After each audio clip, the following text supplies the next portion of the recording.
Most people think they can spot a manipulator by how they talk, but when it comes to psychopaths, words are often the least trustworthy thing in the room.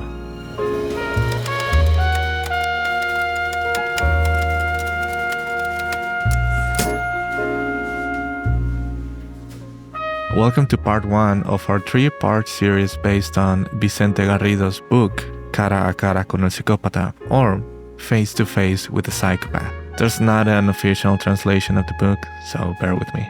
We'll explore how to detect a psychopath through what we can actually observe, their expressions, their reactions, and their behavior.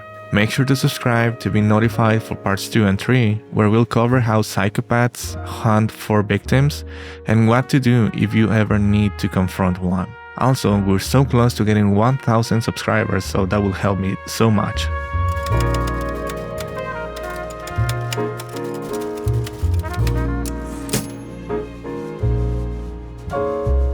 Psychopaths aren't emotionless, but their emotional life is radically different from yours. As neuroscientist Antonio Damasio explains, emotions are public. They leak through our facial expressions, gestures, voice, and body. Feelings, however, are private stories we tell ourselves about those emotions. And psychopaths, they're masters at faking the story. So let's break down what emotions look like in psychopaths. Anger is a social emotion, typically triggered when our desires are blocked or frustrated by others. But in the case of the psychopath, their experience and expression of anger take on a disturbing and dangerous shape. What makes this anger especially dangerous is that it can be triggered not only by major conflicts, but also by minor frustrations, especially anything that threatens their inflated sense of superiority. One horrifying example is the case of Fernando Sanz, a soldier who brutally attacked a young woman, Cristina Fanjul. Journalist Gregorio Moran recounted the event in La Vanguardia. Cristina Fanjul was 22 years old, a hairdresser living in La Felguera, a once thriving mining town in Asturias, now well past its prime. In the early hours of a Sunday morning, fate took a horrific turn in the form of Fernando Sanz, a 23-year-old professional soldier. They had been out dancing with some friends until around 6 in the morning. When Cristina decided it was time to head home, Fernando offered to walk her to the station, a small quiet stop.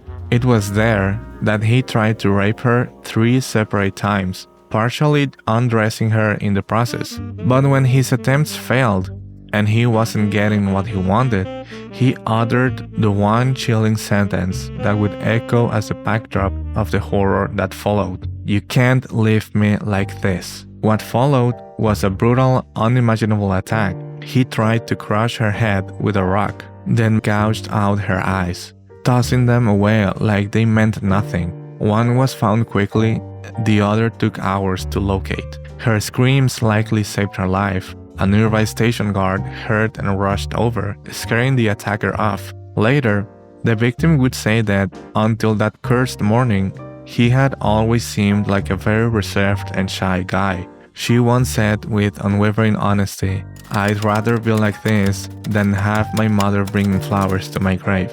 And when someone asked if she believed in the old saying, "an eye for an eye," she answered, "I wouldn't want to see the world through the eyes of someone capable of doing this." And that pretty much said it all. "You can't leave me like this," a scream of rage that reveals everything. When the one behind this anger is a psychopath, it's not with the restraint of guilt or empathy. It's an unfiltered, goal-oriented fury aimed at reclaiming control or punishing defiance. When it comes to genuine sadness or sustained depression, the consensus among many experts is clear. Psychopaths don't really feel it, at least not in the way most people do. The psychopath's psychological makeup doesn't allow for genuine grief or despair. Whether over lost loved ones, failed projects, or missed opportunities, a major reason for this lies in how psychopaths construct their self-image. Unlike most people who often experience sadness when there's a gap between who they are and who they wish to be, the psychopath doesn't perceive this discrepancy. Their self-concept is inflated, narcissistic, and based on a belief in their own superiority. In their eyes, they are already exceptional, so there is nothing to grieve, nothing to regret. In other words, because they don't dream in the way others do, they also don't mourn when dreams fail. The next one, love and joy. Can a psychopath feel happiness? That depends on how we define it. If we think of happiness as a broad emotional state, feeling good, having what we want, enjoying life, then we need to ask, what brings happiness to a psychopath? Many researchers know that psychopaths seem to derive pleasure from intense pursuit of reward, risk-taking, or achieving their goals at the expense of others. Ray Malloy offers a chilling insight. Psychopaths struggle to feel real joy because they lack empathy. This absence blocks them from experiencing joy through the emotional success or well-being of others. They can't feel good for you or with you. Instead, their emotional highs comes from manipulation, domination, and control. In fact, Malloy describes their joy as a kind of predatory thrill, not a healthy human satisfaction. They may feel a rush, a power surge, when they deceive someone, exploit a weakness, or reduce another person's worth. A particularly revealing quote from Malloy captures this. The pleasure of being despised by another serves the fundamental purpose of restoring his pride. In other words, what brings a psychopath pleasure is the act of belittling or defeating others, not shared joy or selfless love. And lastly, we have empathy. One of the most well-known traits of a psychopath is their lack of empathy, but in fact, they are often highly skilled at understanding what others are thinking or feeling. This ability is what makes them such effective manipulators. Their ability to infer mental states means they can anticipate reactions and weaponize emotional cues to deceive and control. However, they do lack emotional empathy. They do not feel with others. They may know that someone is in pain, but they don't share that pain. They may understand what fear looks like, but it doesn't move them. This is what makes their manipulation so cold-blooded. It is intellectually calculated, not emotionally grounded. As a result, their understanding of others is used to exploit, not to connect. The psychopath knows, but doesn't care at all. Dad, I didn't tell you that. Did you kill Shay? Hell no. Did you cut Hinman's ear off? Hell yes. Why? Yeah. How'd that? In summary, for this section, psychopaths can read emotions, but they do not feel them. Their empathy is a tool, not a connection. Many victims speak of the look in the psychopath's eyes, a gaze that unsettles, that feels hollow. It's not just the eyes, it's the tone, the posture, the words, the absence of genuine interest. What victims often perceive is a failure of real human connection, a sense that the person in front of them doesn't see them as a human being, but as a thing to use to manipulate or to destroy. That is a real look of the psychopath, the look of someone who knows how to mimic being human, but never truly is.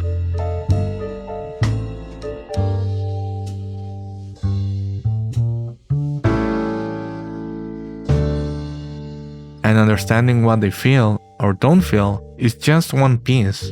Now, let's take a look at what they do, because if you want to spot a psychopath early, you have to watch their actions, not their words.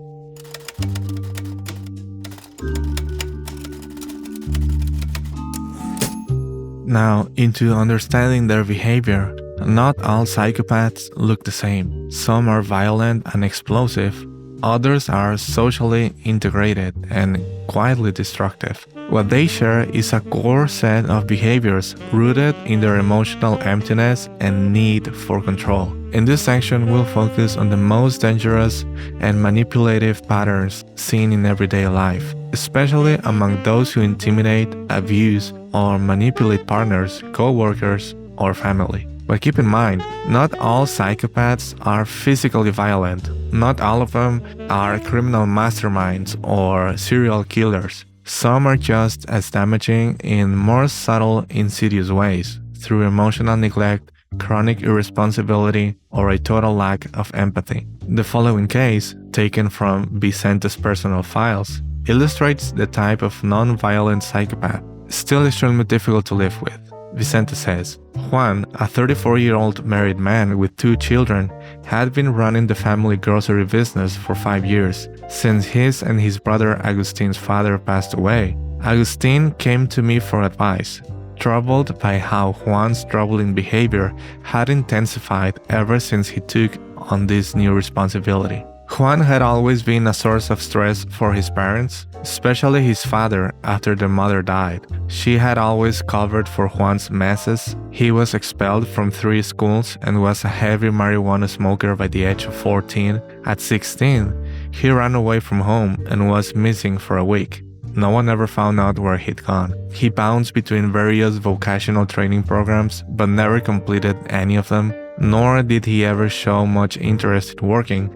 When he turned 18 and his mother passed away, his father decided to keep him under closer watch by putting him to work on the family's grocery store. At the time, his brother Agustin was studying veterinary medicine and on multiple occasions had major arguments with Juan over stolen money. Juan would pocket the cash that his father had given him to pay bills, spending it instead on his motorcycle or partying. When their father died, Agustin was already working as a veterinarian, so Juan took over the store. From that moment on, problems came up every month, from arguments with customers to unpaid bills with suppliers. Juan would often close the store on a whim and wouldn't come home until very late. His wife had left him and was trying to negotiate child support and a visitation schedule. But Juan routinely skipped meetings with the lawyers, and sometimes he would subtly threaten her, warning her not to push for her share of their assets. "I gave you 2 kids and put up with you," he told her once. "Don't you dare try to squeeze me dry now." At the core of every psychopathic behavior is a single motive: control. Whether through charm or intimidation, manipulation or seduction, the psychopath's goal is to dominate their environment and feel superior. Their greatest reward is not love or connection, but the cold satisfaction of having power over others. Now, let's examine the specific behaviors that signal this dangerous pattern.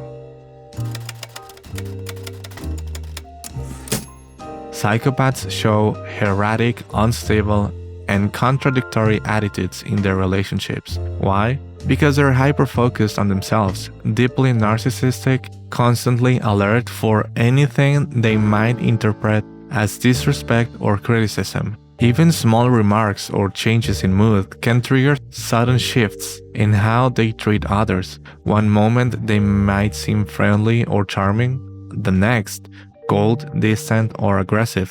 Depending entirely on their own emotional state, their core motivation is to maintain control and dominance over their environment. The pleasure they seek, a sense of superiority over others.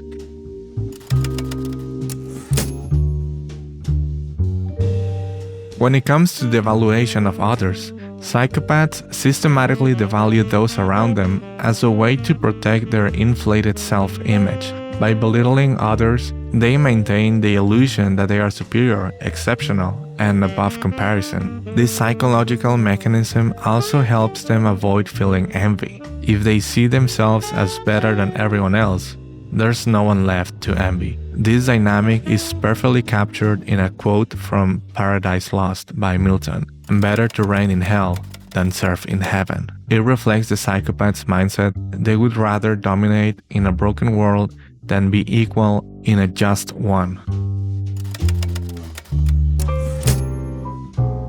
Projection is when a person attributes to others the traits or intentions they actually possess themselves. Psychopaths use this tactic frequently, painting others, especially their victims, as morally corrupt, dangerous, or malicious, even when that is not the case. For example, Joaquin Parra Sanchez, a local police officer in Spain, was murdered by a man who first ran him over, then beat him to death with a metal rod. The aggressor later confessed, "I was going after him." The killer believed the officer had ruined his chance to obtain public housing, though the denial was based on a fair assessment of his financial means. This is a clear example of projected hostility. The aggressor saw himself as a victim of persecution, not as someone who failed to qualify for assistance. His own violent and entitled behavior was projected outward into others. When a psychopath is confronted with reality, such as being called out on their lies or inconsistencies, they often initiate a behavioral loop known as the manipulation cycle. This consists of deception, a new attempt to lie, mislead, or distort reality, devaluation, tearing down or humiliating the person who confronts them, control through confusion, maintaining power by keeping the victim unsure of what's true. This cycle reinforces the psychopath's self-image as smarter than anyone else, while pushing the victim back into a vulnerable position, often doubting their own perception or sanity. For example, Susanna, a victim of psychological and sexual abuse, describes this dynamic vividly. "I never know when he's being serious or not. When I push back, he says horrible things, then later tells me they weren't true, that he just wanted my attention or to hurt me. Deep down, I think the insults are when he's being honest, and the charming behavior is just a way to get what he really wants. The last time I confronted him, because I told him I wanted nothing to do with him, he said I needed a psychiatrist, insulted my body, and told me awful things supposedly said by others. Then, later he told me not to take it seriously, that he only said those things to get my attention, and that he wants to make peace and be with me." The person caught in this cycle is kept in a constant state of emotional uncertainty for their own psychological survival. Many victims adopt the manipulator's version of reality. They don't confront them, don't question them publicly, don't talk about what they've done. Over time, the victim may internalize these rules just to avoid triggering another round of manipulation or verbal or physical aggression. And lastly, superficial emotional bonds, or the inability to form real friendships. Psychopaths do not form genuine friendships. What they establish instead are transactional or exploitative relationships, where others are treated more like tools, subordinates, or possessions than equals. Those who observe a psychopath closely will recognize that deep down, they are profoundly alone. Their social world is devoid of true connection, built instead on domination, manipulation, and control. And when a psychopath says things like, "I deeply regret what I did," this is rarely, if ever, sincere. Their quote-unquote remorse is a manipulative tactic used to buy time or play on the emotions of their victims. There is no consistent effort to improve or uphold a promise. True remorse requires empathy, self-awareness, and a desire to repair harm, all of which are absent in the psychopathic personality.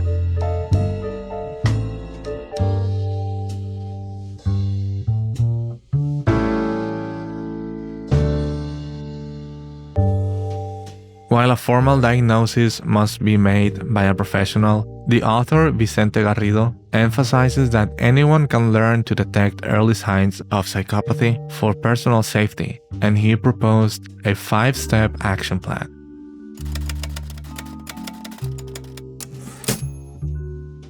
Step number 1. Clarify your beliefs. Understand that a high-functioning, integrated psychopath can look and sound perfectly normal, honest, charismatic, even kind. Don't let that fool you. Listen to your gut. Pay attention to uneasy feelings or moments when something seems off. Your intuition matters a lot. Step number 3. Observe emotional expressions. Focus on what the person shows through their body and face, not on what they say they feel. Their emotions, especially sadness, fear, and love, will be shallow and fleeting, while anger may be intense and erratic. Step number 4. Look beneath the surface of interactions. Pay close attention to the psychopath's gaze, the unsettling sense that, despite seeming engaged, they are not truly connecting with you on a human level. And number 5. Track their behavioral patterns. Do they devalue people suddenly? Do they project hostility that doesn't seem real? Do they use manipulation cycles? Do they lack genuine friendships? Is their remorse always empty and short-lived? And a very important insight to remember: the golden rule that Vicente suggests: don't focus on what a person says they feel, focus on what they do. If their behavior brings repeated confusion, fear, or emotional harm into your life or the lives of others, believe what you see, not what they say.